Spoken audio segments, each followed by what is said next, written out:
how did this happen and come about? So it was just Montana State University was looking at the student debt problem and thought, well, we should do something about it. So they sent, before anybody thought about actually running the data here, they sent a letter to students. Here's a letter you don't want to get when you're a student. It begins, at Montana State University, we're serious about your education.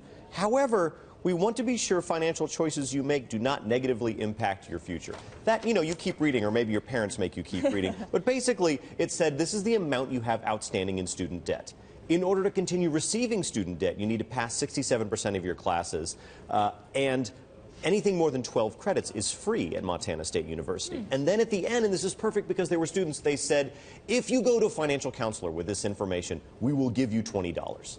And that's what. Oh, and they're like, yeah, yeah, I can go to Veer and get a head bond. Exactly, a keen understanding of incentives. So what's amazing is what happened after this letter went out. So the researchers at the Fed and at Montana State compared the experience at Montana State to the University of Montana, which did not send out letters. So they're assuming very similar populations in state. So compared to the University of Montana, this is the top line number. The next semester, students took out a third less in debt. Students usually take out their full award. They took out $1,300 less. Their grades improved, and they took more credits.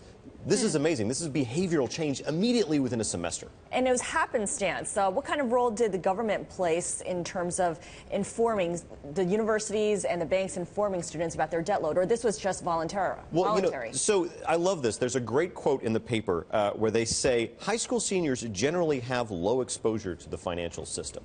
So usually the kind of counseling you get for debt, you apply for it for a student loan. And then 4 years later, they say, by the way, this is how much you owe. The second problem, so you're making lots of decisions when you're 18 years old. The second problem is all of the academic advising you get doesn't actually have anything to do with money. You're talking about your major, what you want to do. The two are divorced. Right, the two are completely divorced. The other amazing finding is students who got this letter were more likely to pick a STEM major in the next semester. They're starting to think about what education is worth later on in life. I had two questions when I sort of read about this. One was $1,300 when you're borrowing maybe $30,000 on average. It seems like peanuts to me.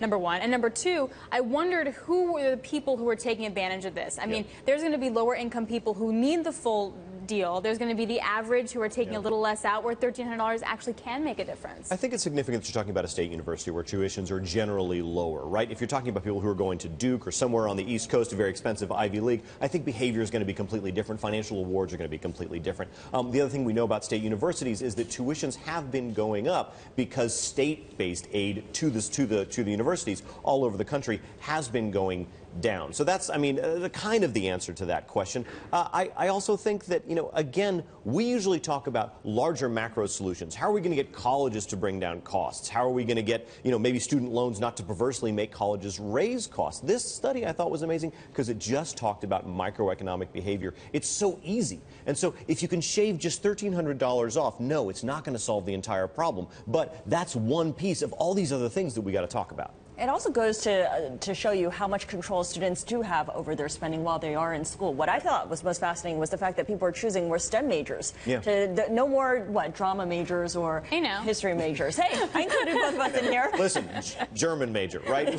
Everything useless. Yeah, and I think that we're starting to see that on a larger level. Liberal arts colleges are having a problem. Antioch was closed for 3 years until the alumni got together and figured out a way to open it because, students on a larger level are making these decisions. They are making rational choices now about what the value of a college degree is. Again, what's amazing about this study is if you just give them a little bit of information, they're going to make that change the next semester. And I think the biggest part of that was the $20 they got to go to a financial counselor who could walk them through how loans work. I wonder, though, is that going to put the onus more on schools to provide more free rides for people if they choose to reduce their debt? They're just not going to have any other options.